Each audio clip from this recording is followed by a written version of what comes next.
আমার লাইফে অনেক চড়াই উতরাই গেছে। আমার বাবা আলাউদ্দিন আলী, সুন্দর সুন্দর গান হচ্ছে, বাসায় তৈরি হচ্ছে, সেগুলো প্রথম আমরা শুনতে পাচ্ছি। জাতীয় চলচ্চিত্র পুরস্কার পেয়েছেন, প্রায় তো 8 বার পেলেন। আমার বাবার সুর করে আমার মায়ের একটি গাওয়া গান, ওই গানটা আমি রিমেক করছি আমার মাকে ট্রিবিউট করে। মার গাওয়া দুটো গান অ্যাকচুয়ালি আমি ট্রিবিউট করছি। কিডনি ট্রান্সপ্লান্ট হয়েছে আমার, 5-6 মাস লেগেছে আমার কিছুটা রিকভার করতে। নাম্বার 1 হচ্ছে আমার হাজব্যান্ড, অ্যাবসলিউটলি। ও না থাকলে আই ডোন্ট নো আমি কিভাবে সার্ভাইভ করতাম আসলে। আমার কিছু ফ্রেন্ড আছে যাদের কথা না বললেই না। একজন হচ্ছে আমাদের সবার পছন্দের বেশ বাবা সুমন ভাই। He took care of a lot of things including financial. এটা আমি সহজে বলি না, উনি চায় না এগুলো আমি কারোর সাথে শেয়ার করি, বাট এটা আমি বলি কারণ আমার কাছে মনে হয় যে এটা মনে হয় অনেকের জানা উচিত। He is like a blessing to all of us. মিউজিকেরও বাইরে আমি বলবো যে এটা কোনো স্বার্থের ফ্রেন্ডশিপ না। সুমন ভাইয়ের ব্যাপারে যে he is very positive. I think এই মাদার ডটার রিলেশনশিপটা অন্যরকম। আমার মন খারাপটাও পছন্দ করে না। আমি পড়াশোনায় খুব ভালো ছিলাম, ফার্স্ট হতাম ক্লাসে। আমার একটা ইচ্ছা ছিল যে আমি বাইরে চলে যাবো পড়াশোনা করতে। আলাউদ্দিন আলীর মেয়ে হিসাবে ও সিঙ্গার হিসাবে কেমন। আব্বু তো একটা অন্য লেভেলের, মানে his not even a legend, his like ক্যারিয়ারে আমি আমার 4th অ্যালবাম করছি। আমার মনে হয় আমি এলআরবির অনেক বড় ফ্যান, ওনার গানের অনেক বড় ফ্যান। এবি ফোন করেছিল live, when there is Alif in a TV channel it matters. আমি এখনো এটা বলতে গেলে আমার এই যে গুজবাম্পস হচ্ছে, কারণ এগুলো আমি মনে করি আমার লাইফের অ্যাচিভমেন্ট। চিরকুটের সুমি আপা সবসময় আলিফ গান করো, আলিফ গান করো, বাপ্পাদা আলিফ গান করো, আলিফ গান করো। পজিটিভ মোটিভেটার্স, এই মেন্টাল স্ট্রেংথটাই কিন্তু আমাকে এতদূর পার করেছে আমি মনে করি। Let's be connected with music. আমি আলহামদুলিল্লাহ ভালো আছি, এখন অনেক ভালো আগের থেকে। কাজের ব্যস্ততা আমি তো শুরু করেছি বেশ কিছুদিন হলো। স্টেজে ব্যস্ত আছি, ব্যান্ডের সাথে আমি স্টেজ শোগুলো নিয়ে বেশ ব্যস্ত। আর তাছাড়া আমার সোলো অ্যালবামের কাজ প্রায় শেষ। তো ইচ্ছা ছিল অ্যাকচুয়ালি ইনফ্যাক্ট রোজার আগেই রিলিজ করার, কিন্তু চিন্তা করলাম যে না, একটু তাড়াহুড়া হয়ে যায়। সো ঈদের পরপরই আমি রিলিজ করবো আমার অ্যালবাম। আমার লেখা বেশ কয়েকটা গান, 1-2 গান আমার হাজব্যান্ডের লেখা, সুর ওর। রিমেক করছি একটা গান আমার মার গাওয়া, আমার মা সালমা সুলতানা। আমার মা মারা গেছেন তো প্রায় এই বছর 10 বছর হয়ে যাবে। আমার মায়ের একটা গাওয়া খুব জনপ্রিয় গান দেখো তো আমায়, এটা শ্রদ্ধেয় আয়ুব বাচ্চু ওনার সুর করা ছিলেন। তো ওই গানটা আমি রিমেক করছি আমার মাকে ট্রিবিউট করে। আর আমার বাবার সুর করা আমার মায়ের একটি গাওয়া গান, আমার বাবা আলাউদ্দিন আলী, হয়তো অনেকেই জানেন। এটাও আমার মার গাওয়া। আমি মার গাওয়া দুটো গান অ্যাকচুয়ালি আমি ট্রিবিউট করছি, সেটাও থাকবে। মোটামুটি নিজেদের মধ্যেই আর কি করছি। ডেফিনেটলি আমি আমার মায়ের ব্যাপারে, মা বাবা দুজনের ব্যাপারে খুবই ইমোশনাল, এটা স্বাভাবিক। আমি জাস্ট ওই জাস্টিসটা করতে চাই। আমার মা যত সুন্দর করে গানগুলো গেয়েছেন সেভাবে ডেফিনেটলি গাইতে পারবো না, বাট চেষ্টা আছে আর কি যে গানগুলো যেন সুন্দর করে করতে পারি। এগুলো সব ডিজিটাল মিডিয়ায় পাওয়া যাবে, স্ট্রিমিং প্ল্যাটফর্ম যতগুলো আছে সবখানে অ্যাভেলেবল হবে। পেন্টাগন তো লাইভ শোজ অনেক করে, আমাদের ক্লাব শোজ থাকে, কর্পোরেট ইভেন্টস থাকে, সেগুলোতে আমাদের পারফর্ম করা হয়। তাছাড়া আমরা এই বছর আমাদের ইচ্ছা আছে একটা ইপি বের করার, 3টা বা 4টা গানের একটা ইপি।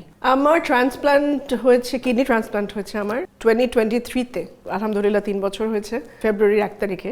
আমি ট্রান্সপ্লান্টের পর 5-6 মাস লেগেছে আমার কিছুটা রিকভার করতে। আই ওয়াজ ফাইন, বাট আমি ওই বছরই মোটামুটি অক্টোবর থেকে শো শুরু করেছি। বছরই 5-6 মাস পর থেকে আমি শো শুরু করেছি। কিন্তু আমার যেগুলো শো আমার ভালো লাগে, যেখানে আমার হয়তো ফিজিক্যাল স্ট্রেনটা একটু কম পড়ে, সেগুলোই আমি করার চেষ্টা করি। আর যেটা আমার জন্য কমফোর্টেবল, আমি কিছু জিনিস মেনটেন করতে হয় আমার স্বাভাবিকভাবে পোস্ট ট্রান্সপ্ল্যান্ট, তো সেগুলো যে ওই এনভায়রনমেন্টটা থাকলে আমি সেই শোগুলো করি। নাম্বার 1 হচ্ছে আমার হাজব্যান্ড, অ্যাবসলিউটলি। ও না থাকলে আই ডোন্ট নো আমি কিভাবে সার্ভাইভ করতাম আসলে। He literally took care of me, মানে যেভাবে দরকার, যেভাবে প্রয়োজন। আমি বলবো একটা বিশাল বড় একটা ব্লেসিং আমার লাইফে। আমার মেয়ে, ও যদিও অনেক ছোট, ইনফ্যাক্ট 3 বছর আগে আরও ছোট ছিল, কিন্তু ওর বয়সের থেকে ও অনেক ম্যাচিওরভাবে এই পুরো বিষয়টাকে সে হ্যান্ডেল করেছে। এবং সে আমাকে কমফর্ট দেওয়া থেকে শুরু করে, আমার ডায়ালাইসিস করে আসার পরে সে আমাকে হাতে পায়ে মালিশ করে দেওয়া তেল দিয়ে, মানে সে যেভাবে আমাকে কমফর্ট দিতে পারতো সেটা করেছে। আমার ইনলজ, আমার শাশুড়ি, আমার শাশুড়ি আম্মা, উনি, আমার বাবা মা যেহেতু আমার সাথে ছিলেন না, বাবা মা চলে গেছেন বেশ কিছুদিন হলো, সেটা অবশ্যই আমার খালারা, আমার মামারা সবার দোয়া ছিল সাথে।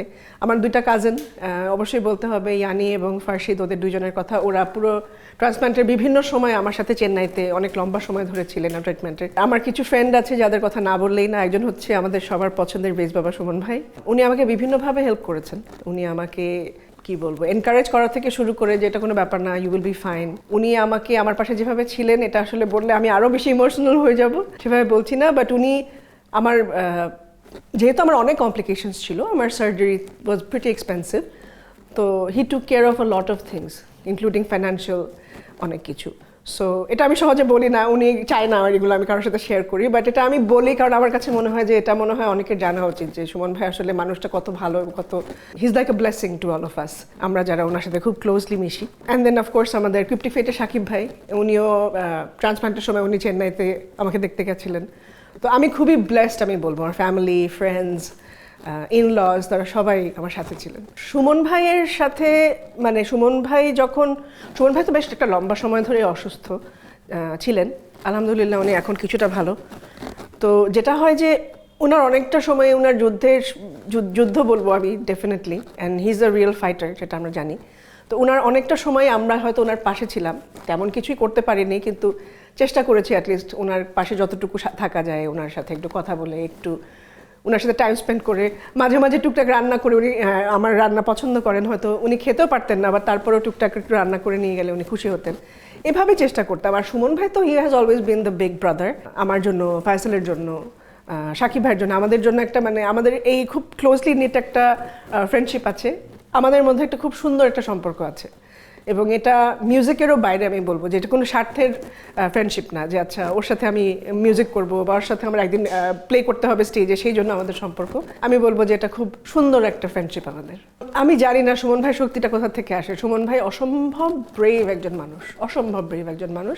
আমার যেটা ভালো লাগে সুমন ভাইয়ের ব্যাপারে যে he is very positive in general. হ্যাঁ, আমরা ফ্রেন্ডদের মধ্যে হয়তো আমাদের অনেক কষ্ট আমরা শেয়ার করি, সেটা হয়তো সুমন ভাই অনেক সময় আমাদের সাথে অনেক কিছু শেয়ার করে, আমরাও করি, that's a different thing. But ভিতর থেকে যে একটা মানুষের শক্তি, যে না I will fight this, I will be okay, এটা অন্য লেভেলের। শুধু তাই না, সুমন ভাইয়ের অদ্ভুত একটা ব্যাপার আছে যে উনি অসম্ভব পেইন টলারেট করতে পারে। উনি মানে সার্জারির পরে শুধু প্যারাসিটামল খেয়ে থাকতে পারে, মানে টাইলানল খেয়ে চলে যাবে আর কি, উনি ওইরকম করে, ওনার অসম্ভব সহ্য শক্তি আমি বলবো, এটা একটা বিরাট ব্যাপার। He is an example obviously. এটা ও তো আমাকে পরে বলেছে, অ্যাকচুয়ালি হুইল চেয়ারে ঠিক ছিলাম না আমি তখন, মানে অ্যাকচুয়ালি ট্যাক্সির জন্য ওয়েট করছিলাম জাস্ট হসপিটালের ঠিক গেটে, ভিতরে মেন গেটের বাইরে আর কি, জাস্ট এন্ট্রেন্সের ওখানে। হঠাৎ করে নাকি আমি এরকম চিৎকার একটা দিয়ে, খুব জোরেও ঠিক না, একটা কেমন যেন একটা আওয়াজ করে আমি ঘুরে আমি পড়ে গিয়েছি, এবং ওখানে যে হ্যান্ডেল ছিল ধরে যে পেশেন্টটা নামে, ওটার একটা বাড়ি খেয়েছি চোখে বেশ জোরে। তো লাকিলি আমি চোখের এখানে হয়নি, চোখের নিচে হয়েছে, না চোখ তো আমার যেত। এবং তারপরে আমি সম্ভবত কনভালশনের মতন হয়েছিল আমার একটা। তো আমি কিছু, আমার তো স্বাভাবিকভাবে আগেও কিছু মনে নেই, আমার জাস্ট মনে আছে আমার ডায়ালাইসিস হয়েছে, আমি ডায়ালাইসিস থেকে বের হয়েছে, ওটা আমার মনে নাই। তো আমার যখন সেন্স এসেছে আমি তখন কিন্তু ইমার্জেন্সিতে, এবং যখন আমার সেন্স আসলো তখন আস্তে আস্তে আস্তে দেখি আমার হাজব্যান্ড আমার পাশে, আমি বলছি আমার ডায়ালাইসিস শেষ হয় নাই। তো ও ভয় পেয়ে গিয়েছিল আসলে, ও ভেবেছিল যে আমি মনে হয় আমার মেমোরি কোনো একটা এফেক্ট করেছে। তো মনে যে কালকে আমরা মুভি দেখতে গিয়েছিলাম, তোমার মনে আছে, তুমি কোথায় বলো তো, কী করছো, আমাকে কোয়েশ্চেন করছে, আমি কিছুই বলতে পারছি না। বাট আস্তে আস্তে আস্তে আই থিঙ্ক 5-6 মিনিটস লেগেছে আমার সেন্সেস ব্যাক করতে। তো ও অনেক ভয় পেয়ে গিয়েছিল স্বাভাবিকভাবে, এবং আমি চিন্তা করি যে আমার সামনে যদি ওর এরকম হতো আমার কেমন লাগতো। তো আই ক্যান আন্ডারস্ট্যান্ড। এবং ও যেভাবে he has always been my strength আমি বলবো ডেফিনেটলি, এটা একটা বিশাল বড় ব্যাপার আমার জন্য। আমার হাজব্যান্ড হচ্ছে এভরিথিং। আমি মনে করি, কেন বলি এটা একটা বড় কারণ হচ্ছে যে আমি আমার লাইফে অনেক কিছু দিয়ে গো থ্রু করেছি। আমার বাবা মার একটা যেহেতু সেপারেশন ছিল, সেই সময়টা I was in a very bad place. আমার লাইফে আমি খুবই লোনলি ফিল করতাম, আমার লাইফে আমি খুব লস্ট মনে হতো আমার কাছে। So I think he was my saviour. যখন ফয়সালের সাথে আমার সম্পর্ক হয় বা আমার সাথে আমাদের দুজনের কথা হয়, তখন আমার মনে হয়েছে যে he is just like me. আমার একটা সোলমেট বলতে যেটা বোঝায়, I thought he was that. So ওর সাথে আমার কানেকশনটা ওইখানেই হয়েছে। তো তখন মনে হয়েছে যে না, I am no longer lonely, আমার একজন আছে যে আমাকে বোঝে। আমাদের খুব সুন্দর একটা বন্ডিং আছে। আই থিঙ্ক দ্যাটস হোয়াট ম্যাটার্ড ওই সময়টায়। ওর ব্যাপারে তো আরও আমি ইমোশনাল হয়ে যাই। আমার মেয়ে আলহামদুলিল্লাহ ও অনেক বড় হয়ে গেছে, এখন সামনে ওলেভেল দিবে। ও হচ্ছে আরেকজন যে আমার সাথে অসম্ভব কানেক্টেড। আমরা দুজনই we have this immense bond. আমার মন খারাপ হলে ইনস্ট্যান্টলি বুঝতে পারে। এরকমও হয় যে হয়তো আমার হাজব্যান্ড বুঝে না, কিন্তু আমার মেয়ে বুঝে যায়, মা তোমার কি মন খারাপ। এবং অনেক ছোটোবেলা থেকে 4-5 বছর তখন কিন্তু বোঝার কথা না। তারপরে আমি হয়তো কোনো কারণে মন খারাপ, আমি কাঁদছি, দেখা গেল ও সঙ্গে সঙ্গে মানে কেঁদে ফেললো। ও আমার মন খারাপটাও পছন্দ করে না। তো আই থিঙ্ক এই মাদার ডটার রিলেশনশিপটা অন্যরকম। এটা আমার সাথে আমার মায়ের যেরকম ছিল, তো এটার সাথে আমি একটা কোনোভাবে কানেক্ট করতে পারি যে আমার মায়ের সাথে আমার যেরকম একটা বন্ডিং ছিল, আমার মেয়ের সাথে আমার ওরকম একটা বন্ডিং আছে। ওকে নিয়ে আমার কোনো পরিকল্পনা করতে হয়নি। মাশাআল্লাহ অনেক সুন্দর গান করে, আমি এই মুহূর্তে ওকে লাইমলাইটে আনতে চাই না, আমি চাইলে আনতে পারি, কারণ আমার মনে হয়েছে যে পড়াশোনাটা ইম্পর্টেন্ট, ও পড়াশোনা করুক ঠিক মতো, তারপরে একটু বড় হলে। তবে সারাক্ষণ নিজে নিজে গান গায়, ইনস্ট্রুমেন্ট বাজায়। ওকে আমি পিয়ানো ক্লাসেস দিয়েছি, প্রায় 3-4 বছর সে পিয়ানো শিখেছে। সে নিজে নিজে গিটার বাজাতে পারে এবং সে একদিন বাইরে ছিলাম আমি কাজ থেকে এসে দেখি ও আর ওর বাবা বসে একটা গান বানিয়েছে, ও ভয়েস দিয়েছে, রেকর্ড করেছে। তো খুব সুন্দর, কিন্তু এগুলো আমি চাই যে আস্তে আস্তে এগুলো রিলিজ হোক। ফ্যামিলি ব্যান্ড তো আমাদের পেন্টাগনে তো মোটামুটি আমি আছি, আমার হাজব্যান্ড আছে, আমার বড় মামা, তারপরে আমার খালা আবিদা সুলতানা, তার ছেলে ফারশিদ, তারপরে আমার সুমন মামার ছেলেও আছে ওখানে। তো আমরা মোটামুটি একটা ফ্যামিলি ব্যান্ডই। তো আমরা ধরে নিয়েছি যে আমাদের পরের জেনারেশনও এখানেই জয়েন করবে একটা সময়। অনেক অনেক স্মৃতি, কোনটা বলবো আসলে। তবে এত লাকি আমি যে আমি মানে আমার বাবার সুন্দর যে কালজয়ী গানগুলো, সেগুলো সৃষ্টি হতে দেখেছি চোখের সামনে একটার পর একটা। এবং এই ফিলিংটা আসলে হয়তো হাতে গোনা কয়েকজন বুঝবে যাদের বাসায় এরকম একটা পরিবেশ ছিল। আর আমার তো শুধু বাবা না, আমার মা এবং আমার বাবার দিকের এক্সটেন্ডেড ফ্যামিলি সবাই মিউজিক করেন। আমার মার দিকেরও এক্সটেন্ডেড ফ্যামিলি, খালা মামা সবাই মিউজিক করেন। সো এত ব্লেসড আমি, এবং আমার পরবর্তীতে আমার হাজব্যান্ডও মিউজিকে, এবং আমার মেয়েও খুব মিউজিক বোদ্ধাই বলবো। সে অনেক ধরনের মিউজিক শুনে, আমি খুব অবাক হয়ে মাঝে মাঝে দেখি 60s 50s গান সে শুনে। আমি জানি না সে কোথা থেকে, বিভিন্ন ধরনের গান শুনে। সবচেয়ে বড় ব্লেসিং আমি মনে করি যে সকালবেলা ঘুম ভাঙতে হচ্ছে আম্মুর রেওয়াজ শুনে। হয়তো কাজ করছি বা লেখাপড়া করছি, হয়তো বা স্কুল থেকে এসে দেখলাম যে এমন সব কালজয়ী মানুষজন বাসায় বসে আছে। তো এদেরকে দেখেই বড় হওয়া, এদেরকে দেখেই আমার লাইফে অনেক কিছু শেখা। আমি বলবো যে সুন্দর সুন্দর গান হচ্ছে বাসায়, তৈরি হচ্ছে, সেগুলো প্রথম আমরা শুনতে পাচ্ছি। এবং তারপরে হঠাৎ করে একদিন হয়তো ফোন আসলো যে আমার বাবা জাতীয় চলচ্চিত্র পুরস্কার পেয়েছেন, প্রায় তো 8 বার পেলেন। এক একটা মেমোরি এক এক রকম আসলে। এটা আমার মনে হয় যে বিশাল একটা বড় ব্যাপার আমার কাছে। তখন হয়তো বুঝতাম না, এখন বয়স যখন বেড়েছে তখন এখন রিয়েলাইজ করি যে ওই সময়টা আসলে কত স্পেশাল ছিল। অ্যাবসলিউটলি না, একদমই না। ইনফ্যাক্ট আমি ছোটবেলা খুব নার্ডি টাইপের একটা স্টুডেন্ট ছিলাম। আমি পড়াশোনায় খুব ভালো ছিলাম, ফার্স্ট হতাম ক্লাসে, এবং আমার একটা ইচ্ছা ছিল যে আমি বাইরে চলে যাব পড়াশোনা করতে। কিন্তু আমি যাই না, ওই যে থাকে না, ইটস ইন দ্য ব্লাড। ছোটবেলা গান শিখেছি আমার মার কাছে, ওরকমভাবে আলাদা করে গিয়ে কোথাও তালিম নেওয়া হয়নি আমার। আম্মু যে পরিবেশে বড় হয়েছে, এখানে গান ছাড়া তো আর কিছু হওয়ার কথা না আসলে। তো ওটাই হয়েছে, গান শিখেছি আম্মুর কাছে, ওখান থেকে গান গাইতাম, আব্বুর গান শুনতাম। আর আমার অনেক ওয়েস্টার্ন গান শোনা হতো, যেহেতু আমার 2 মামা খুব ওয়েস্টার্ন গান শুনতেন, এবং তখন তারা চাইম নামে একটা ব্যান্ডে ছিলেন। তো ওই ব্যান্ডের গানগুলো শুনতাম, এবং অনেক ইংলিশ গান তারা কভার করতেন। তো ওইটা আমাকে আবার খুব টানতো। তো সেগুলো শুনে শুনে আমার একটা ডিফারেন্ট টাইপের স্টাইল অ্যাডাপ্ট করা হয়েছে মিউজিকে। তো এটাই বলবো যে চাপ ছিল না। তবে হ্যাঁ, চাপ কখন ফিল করেছি, যখন আমি নিজে গান গাওয়া শুরু করলাম, তখন খুব স্বাভাবিকভাবে যে আলাউদ্দিন আলীর মেয়ে হিসাবে, ও সিঙ্গার হিসাবে কেমন, ও আর্টিস্ট হিসাবে কেমন, আমি তখন সবাইকে বলি যে প্লিজ আমাকে, আব্বু তো একটা অন্য লেভেলের, his not even a legend, his like একটা বিশাল ব্যাপার। তার সঙ্গে আমাকে কম্পেয়ার করলে এটা অন্যায় হবে। I don't even want to be like him, because এটা সম্ভব না। বাট আমি যেটা চাই যে আমি যে ধরনের মিউজিক পছন্দ করি সেটা করার চেষ্টা করি, এবং সেটা নিয়ে আমি হ্যাপি। করিনি, কখনোই করিনি। এটা হচ্ছে কি বলবো, এটা হচ্ছে আইরনি। শুধু আমার বাবা না, আমার ছোট মামা শওকত আলী ইমন, উনিও একদম বিশাল বড় কি বলবো মিউজিক কম্পোজার ফিল্মের ক্ষেত্রে। বাট আমার কখনো সেই সৌভাগ্য হয়নি ওনাদের গান করার। প্রবাবলি বিকজ আমার ভয়েসটা অনেক ডিফারেন্ট। আর আমি যখন গান শুরু করি তখন আমি একদমই ডিফারেন্ট টাইপের গান করতাম। এখন যেমন তাও একটু মিক্স করেছি বিভিন্ন genre. But I guess I don't know, কখনো করা হয়নি আসলে। ডিপেন্ড করে আমার ভয়েসের সাথে, যদি কোনো প্রডিউসার বা ডিরেক্টর যদি মনে করেন যে আমার ভয়েসের সাথে কোনো একটা গান হয়তো ওই সিচুয়েশনের সাথে মিলে যেতে পারে, তাহলে ইটস ওকে। বাট আমি রিয়েলাইজ করেছি যে এটা আমার লাইফের স্পেসিফিক কোনো গোল না হলে অবশ্যই I will be very happy, but না হলেও কোনো সমস্যা নাই। পরিকল্পনা তো অনেক। আমি আসলে সত্যি কথা বলতে অনেকেই আমাকে বকা দেয়, এরকম অনেক আছে আমাদের মিউজিক ইন্ডাস্ট্রিতে যারা বড় ভাই টাইপের মানুষজন। হ্যাঁ, গান তো ঠিক মতো করো না, গান তো এই করো না। আসলে আমি একটু সত্যি কথা বলি, আমি আমার লাইফে অনেক চড়াই উতরাই গেছে ছোটবেলা থেকে, অনেক অল্প বয়স থেকেই। আমি এমন সময় এমন সিচুয়েশন দিয়ে গো থ্রু করেছি যে এটা আমাকে মেন্টালি অনেক এফেক্ট করেছে। সো আমি আসলে মেন্টালি অনেক ডিস্টার্ব ছিলাম একটা লং টাইম। তো সেটার জন্য আমি চাইলেও অনেক কাজ করতে পারিনি। এখন আমি এই যে সুস্থ হয়ে এসে আমি ফাইনালি আমার 4th অ্যালবামটা করছি। এত বছরের ক্যারিয়ারে আমি আমার 4th অ্যালবাম করছি। এবার তারপরেও আমি বলবো যে আমি এটা নিয়ে হ্যাপি, কারণ এতটা গুছিয়ে এনে করতে পেরেছি, এটাই আমার কাছে সাকসেস। আমি আমার ফেলিয়ারটা না দেখে আমি সাকসেসটা দেখতে চাই। আমি ঠিক জানি না, এটা আমার বলা ডিফিকাল্ট, কিন্তু আমার মনে আছে যে 96-এ হঠাৎ করে আব্বু এসে বললেন তখন আমি অনেক ছোট। আবার এসে বললেন যে চলো তোমাকে দিয়ে একটা অ্যালবাম করবো, আমার পুরান গানগুলো তোমাকে রিমেক করাবো তোমাকে দিয়ে। আমি কিন্তু তখন মানে কোনোভাবেই অত সিরিয়াসলি মিউজিক করবো এই করবো ওগুলো ছিল না। তো আব্বু নিয়ে আমাকে স্টুডিওতে ঢুকালেন এবং আব্বু সেই কঠিন কঠিন গানগুলো সেগুলো রিমেক করা। I definitely could not sing properly, ওটা হয়নি আসলে ওই অ্যালবামটা, কিন্তু ওই যে স্টেশনের রেলগাড়ি গানটা হয়েছিল, খুব জনপ্রিয়তা পেয়েছিল একটা রিমেক ওই ভার্সনটা। তো আমি জানি না আব্বু কেন আমাকে ওই অ্যালবামটা করালেন, হয়তো আমার ভয়েস, আমি হয়তো ওই যে গুনগুন করে গান করতাম রুমে, আব্বুর হয়তো মনে হয়েছিল এই গানগুলো ইন্টারেস্টিং হবে, তো সেখান থেকেই শুরু আর কি। আমি যেটা মিস করি, আমি ছোটবেলা, অনেক ছোটবেলা যেটা দেখেছি সেটা হয়তো এই জেনারেশনের কেউই দেখেনি, সেটা হচ্ছে যে অর্কেস্ট্রা নিয়ে যে একটা বড় একটা অর্কেস্ট্রা নিয়ে, আমি তাও বলবো ফুল ফর্মে আমি দেখিনি, কিন্তু অর্কেস্ট্রার যে ইউজটা, একসাথে অনেকগুলো মিউজিশিয়ান, শ্রুতি স্টুডিও, বিশাল একটা স্টুডিও ছিল সে সময়, সেখানে সেই একজন মানাম আহমেদ, একজন শওকত আলী ইমন, একজন ফুয়াদ নাসির বাবু, 3টা কিবোর্ড একসাথে বাজছে, এতগুলো বেহালা বাদক একসাথে বাজাচ্ছে আব্বুর গানের রেকর্ডিংগুলোতে এরকম হচ্ছে। এই রেকর্ডিং সেশনগুলো বাংলাদেশে এখন হয় না, এখন সবকিছু হচ্ছে একটা রুমের মধ্যে স্টুডিওতে, আমরাও তাই করছি, এই স্টুডিওর ক্যাপাসিটিটাই নাই আমাদের দেশে এখন ওইভাবে। এটা খুব মিস করি, এটা আমার, যেহেতু আমি ছোটবেলা থেকে এটা দেখে এসেছি, এই পরিবেশে আমি বড় হয়েছি, সো আমি ওই স্টুডিওটা মিস করি। এবং হয় কি, একজন আমাকে গান লিখে দিলেন ফোন করে, আমি একটা আলাদা স্টুডিওতে ভয়েসটা দিয়ে দিলাম, আরেকজন ভয়েস মিক্স করছে, সো কারোর সাথে কারো না পরিচয় হয় না বা দেখা হয় না, কিন্তু দেখা হলে, একজনের মত বিনিময় হলে যে কত সুন্দর একটা ইন্টারাকশনটা, যে সুন্দর একটা ব্লেন্ড হয় গানের, সেই বিষয়টা আমি খুব মিস করি।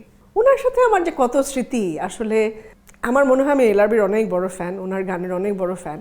আমার যেটা ওনার সাথে স্মৃতি, আমি বলবো যে উনি আমাকে খুব পছন্দ করতেন। আমি এখনও মনে আছে, অনেক স্মৃতি তো আছে ফ্যামিলি ওয়াইজ যদি বলি, বিভিন্নভাবে ওনার সাথে আমি স্টেজে গান করেছি বিভিন্ন সময়ে। একবার সাউথ এশিয়া কাপ না কি যেন একটা এশিয়া কাপ ক্রিকেট ইয়েতে ফিনালেতে গান করলাম, আমি এলিটা এলআরবির সাথে গান করলাম স্টেজে। ইট ওয়াজ এ ওয়ান্ডারফুল এক্সপিরিয়েন্স। কিন্তু এটার বাইরে আমি বলবো পারফরমেন্স, কিন্তু পার্সোনাল আমার জন্য একটা বড় ব্যাপার ছিল যে আমি মাছরাঙ্গা টিভিতে জয়েন করেছিলাম, আই ওয়াজ হোস্টিং 3 শোজ ওখানে। তো তখন এবি ফোন করেছিল লাইভ একটা শোতে, উনি ফোন করে খুব সুন্দর একটা কথা বলেছিলেন যে when there is alif in a TV channel it matters because ওই টিভি চ্যানেলটারও একটা ওয়েট বাড়ে। এই কথাটা ওনার মুখ থেকে শোনা আমার জন্য একটা বিশাল বড় ব্যাপার ছিল। আমি এখনও এটা বলতে গেলে আমার এই যে গুজবাম্পস হচ্ছে, কারণ এগুলো আমি মনে করি আমার লাইফের অ্যাচিভমেন্ট, যে শ্রদ্ধেয় যেসব ব্যক্তি আছেন তাদের যেই ব্লেসিংটা, তাদের যে দোয়াটা, তাদের যে ভালোবাসাটা আমি পেয়েছি এবং এখনও পাই, এটা একটা বড় ব্যাপার। আসলে সবাই আলাদা করে বলবার মতো ওরকম কিছু নাই। আমি অ্যাট দিস মোমেন্ট বলতে পারি যে সবচেয়ে বড় মানুষটা যে আমাকে ইন্সপায়ার করে সবচেয়ে বেশি হচ্ছে আমার হাজব্যান্ড, আনডাউটেডলি, এবং বকাও দেয় অনেক সময় আমি কাজ ঠিক মতো না করলে, গান ঠিক মতো না গাইলে, ওই আমাকে অনেক অনেক ইন্সপায়ার করে। অ্যাচিভমেন্ট বলতে কি, ফ্যামিলির বাইরে যারা আছেন তারা প্রত্যেকেই আমাকে সবসময় ইন্সপায়ার করেছেন। কিছু কিছু মানুষকে মেনশন করেও বলতে পারি আমি, যেমন চিরকুটের সুমি আপা সবসময় আলিফ গান করো, আলিফ গান করো, আলিফ গান করো। তারপরে বাপ্পাদা আমাদের সবার পছন্দের, আলিফ গান করো, আলিফ গান করো। মানে এই যে এই প্রেশারগুলো, আমি প্রেশার এই সেন্সে বলছি, these are positive motivators. That's why আমি প্রেশার হিসেবে বললেও এটা নেগেটিভ কিছু না। এগুলো না উদ্বুদ্ধ করে যে না আমি আমার গান করা উচিত, আমি যতই অসুস্থ থাকি যাই থাকি গান করা উচিত। সো আমি বলবো এই কিছু মানুষ আমাকে সবসময় ইন্সপায়ার করেছে গান করার জন্য। এটা খুব ডিফিকাল্ট এবং আমি কারোর নাম মিস করতেই পারি, তবে আমি খুব লাকি যে আমি গিটার স্পেশাল একটা এপিসোড করেছিলাম মিউজিক বাজে। এটা খুব পপুলার একটা শো হয়েছিল, এখনো পর্যন্ত অনেকেই দেখেছেন। তো সেখানে অবভিয়াসলি নাম্বার 1-এ ছিল হচ্ছে এবি, বিকজ এবি সাথে কথা বলেই পুরো শোটা আমরা প্ল্যান করেছিলাম। আমার খুব ইচ্ছা ছিল এই শোটা করার। তো ডেফিনেটলি টপ 5-এ, কাউকে ছোট করে না বড় করে না, আমি র্যান্ডমলি যাদের নাম মনে আসে, আমার অ্যাটলিস্ট 10 থেকে 15 জন গিটারিস্ট আছে মানে ফেভারিট, বাট আমি বলবো এবি অ্যাবসলিউটলি, কমল ভাই, Faisal my husband has to be there, তারপর হচ্ছে পঞ্চম ভাই, আর্কের পঞ্চম ভাই আমার অসম্ভব পছন্দের, অ্যান্ড হামিন আহমেদ। হামিন আহমেদের নাম আরও আগে আসবে অবভিয়াসলি, বাট এই 5 জনের আমি চোখ বন্ধ করে বলে দিচ্ছি। রোজার স্মৃতি অনেক সুন্দর স্মৃতি এখনও আমার, মানে কি বলবো, যে ঠিক আজানের আগের সময়টা, মুহূর্তটা আমার খুব মনটা উদাস হয়ে যায়, কারণ বাবা মার কথা মনে হয়। একটা উৎসব ব্যাপার ছিল আমাদের পরিবারে ইফতারের টাইমটায়। কেন বলছি, যে রোজা রাখলাম, নামাজ পড়লাম, কিন্তু ওই ইফতারের আগের সময়টা আমার বাবা তো খুব ভোজন রসিক মানুষ ছিলেন, আমাকে নিয়ে চলে যেতেন এখানে ওখানে খাবার কিনতে, এটা ওটা। বাসায় তো হচ্ছে আমার মা খুব ভালো রান্না করতেন, মা রান্না করতেন বিভিন্ন জিনিস, কিন্তু আমার বাবার একটা অভ্যাস ছিল যে টেবিল এই কোণা থেকে ওই কোণা ভরতে হবে, অনেক খাবার থাকতে হবে। তো এখানে গিয়ে হয়তো চাপ নিয়ে আসলো, ওখান থেকে গিয়ে এটা ওটা নিয়ে আসলো, তো বাবার সাথে আমার গাড়ি করে ঘোরা হতো, সেটা খুব মিস করি। এই স্মৃতিগুলো সবসময় আমার মাথায় থাকে। রাতে একসাথে নামাজ পড়া, একসাথে সেহরি খাওয়া, এটা একটা অন্যরকম ঈদ। আমার ছোটবেলায় খুব সুন্দর সময়, আমার মনে হয় সবার ছোটবেলার ঈদই অনেক মেমোরেবল। স্বাভাবিকভাবে বাবা মা ছিলেন, বাবা মার সাথে, এবং এই যে একটা ব্যাপার ছিল যে ছোটবেলা জামা কাপড় লুকিয়ে রাখা, কাউকে দেখানো যাবে না, জুতা কিনে পাশে রেখে দেওয়া, এগুলো একটা অন্যরকম মজা ছিল। আমার মায়ের রান্না, আমার মা হচ্ছে আমাদের ফ্যামিলিতে আমার খালা মামাদের মধ্যে সবচেয়ে ভালো রান্না করতেন আমার মা। তো দেখা যেত দুপুরবেলা সবাই চলে এসেছে আমাদের বাসায় খেতে, এটা হতো প্রায়। তো ওই আনন্দ ঘন একটা মুহূর্ত যেটা বলে সেটা ছিল সবসময়। এখনকার ঈদ অন্যরকম আনন্দ আছে, কারণ আমার মেয়েকে নিয়ে এক রকমের শপিং করতে যাই আমরা, আমার হাজব্যান্ড, আমি, আমার মেয়ে। আমরা হয়তো আমার শ্বশুরবাড়ি যাচ্ছি, সেখানে ওর ছোট ভাইয়ের বউ, তারপরে আমার শাশুড়ি, আমার শ্বশুর মারা গেছেন, 6 বছর হতে যাচ্ছে। তো আমরা একসাথে একটা ব্রেকফাস্ট একসাথে করি সব সময়, তারপরে হয়তো এদিক ওদিক গেলাম আত্মীয়দের বাসায়। তো ঈদটা খুব মানে আমার মনে হয় যে ঈদের সময়টা, যদি আমরা কখনোই মানে ঢাকার বাইরে যাই না, আমরা ঢাকা বেসড, সো রাস্তাঘাট খালি থাকে, এটা খুব এনজয় করি। আরেকটা হচ্ছে যে ঈদের সময় আমরা কানেক্ট করতে পারি আমাদের আত্মীয়দের সাথে, যেটা হয়তো বছরে সব সময় হয় না। সো এরকম মুরব্বীদের সাথে দেখা করা বা ফ্রেন্ডদের সাথে দেখা করা, যাদের সাথে খুব সহজে দেখা হয় না, এটা করা যায়। আমি কিডনি ট্রান্সপ্ল্যান্ট করেছি 3 বছর হলো, কিন্তু তার আগে আমার একটা খুব কঠিন সময় গেছে। এই কঠিন সময়টা পার করেছি কিভাবে আমি জানি না। ওই সময়টা আমি, এখন আমার ওই সাহসটা নাই, কিন্তু ওই সময়টা আমি জানি না কিভাবে আমার অনেক সাহস ছিল। আমার মনে আছে আমি ডায়ালাইসিস করতে যেতাম, অনেক কষ্ট হতো আমার, প্রায় প্রেশার ফল করতো, সুগার ফল করতো, ওই যেটা হলো মাথা ঘুরে তো পড়ে গেলাম চেন্নাইতে, এরকম হয়েছে। ওই শরীর খারাপ নিয়েও আমি তারপরে প্রত্যেকদিন সেজে গুজে যেতাম। তো অনেকেই আমাকে মেসেজ করতো যে আপনাকে দেখে খুব ভালো লাগে, আপনি তো সুন্দর করে সেজে গুজে যান। এবং আমি ওটাই ভাবতাম যে আমি নো ম্যাটার হোয়াট, আমি লাইফটা এনজয় করবো টিল দ্য লাস্ট ডে, এবং আমি যে একটা পজিটিভ মাইন্ড নিয়ে থাকতে চাই সেটা করতাম। ওই সময়টা, এই মেন্টাল স্ট্রেংথটাই কিন্তু আমাকে এতদূর পার করেছে আমি মনে করি। তো অনেকেই, আমার এখনও মনে আছে একজন আমাকে একটা মেসেজ করেছিলেন যে আপু আপনার পোস্টগুলো আমি আমার মাকে দেখাই, আমার মাও ট্রান্সপ্লান্ট করবে সামনে, ডায়ালাইসিস করছে, কিন্তু প্রত্যেকদিন ডায়ালাইসিস করার সময় উনি কান্নাকাটি করেন, খুবই মন খারাপ করেন, কাঁদেন। তো আপনার পোস্টটা দেখিয়েছি যে তুমি দেখো আলিফ আপু তোমার থেকে বয়সও কত কম, কিন্তু দেখো উনি কিন্তু হাসি খুশি মেকআপ করে সুন্দর করে সেজে গুজে যাচ্ছে। তো ওইটা না আমার কাছে খুব ভালো লেগেছে, মনে হয়েছে যে যাক, আমার অ্যাটলিস্ট পোস্ট দেওয়াতে কিছু মানুষের হয়তো কিছুটা হলেও সাহস দিতে পারছি যে না, এটা দিস ইজ নাথিং। হ্যাঁ, of course it is a big thing, but doesn't mean your life has to end. আমরা এটাতে এখানেও কিছুটা হলেও পজিটিভিটি দেখতে পারি যে না, আমরা বেঁচে আছি।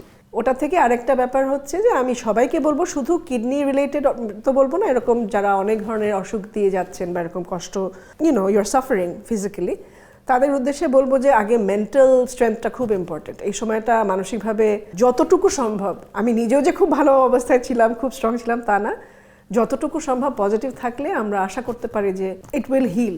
অবভিয়াসলি একটা সময় গিয়ে মেন্টাল স্ট্রেংথটা খুব হেল্প করে আমাদেরকে। নতুন একটা সরকার এসেছে, আমার প্রত্যাশা একটাই সঙ্গীত শিল্পী হিসাবে, যে একটা ভয় ভীতি কাজ করেছে আমাদের গত কিছুদিন, যে হয়তো কনসার্ট বন্ধ হয়ে যাচ্ছে, হয়তো গান বাজনা বন্ধ হয়ে যাবে, সেটা যেন না হয়। এটাই আমার প্রত্যাশা, যে আমরা খুব গান বাজনার যে চর্চাটা ছোটবেলা যেটা দেখেছি, সত্যি কথা, যে ঘরে ঘরে রেওয়াজ হচ্ছে, ঘরে ঘরে হারমোনিয়াম আছে, তবলা আছে, গান গাইছে, ছেলেমেয়েরা স্কুলে গান শিখছে, ছবি আঁকা, নাচ গান, অভিনয়। তো আমাদের যে কালচারাল যে মানে হেরিটেজটা আছে, সেটা যেন আমরা ভুলে না যাই, এবং এটার চর্চাটা যেন সবসময় আমরা করে যেতে পারি। এখানে যেন কোনো বাধা, কোনো অপশক্তি, কোনো কিছুই যেন কখনো না আসে। দর্শকদের জন্য এটাই বলবো যে আমার জন্য দোয়া করবেন। আমি যে সুস্থ আছি সেটা আমার জন্য একটা বিরাট বড়, মানে আমি জানি না, আমি এটা এখনো মানে অনেক সময় বুঝতে পারি না যে কিভাবে এতদূর আমি আসলাম। বাট আমি চাই আপনারা আমার সাথে থাকুন। আমি যতটুকু পারি চেষ্টা করি। যেমন আমি রিসেন্টলি দ্য কেজ নামে একটা শো করলাম, সেটা এক্সিকিউটিভ প্রোডিউসার হিসেবে কাজ করেছি এবং শোটা হোস্ট করলাম, সিজন 2 করলাম আমরা, এবং সাথে গানও করছি। তো যেটার সাথেই থাকবো, আপনারা আমার সাথে থাকবেন, আমাকে সাপোর্ট দিবেন, এতটুকুই আশা। আর আপনাদের জন্য অনেক অনেক শুভকামনা। আপনারা সবাই ভালো থাকুন। Let's be connected with music.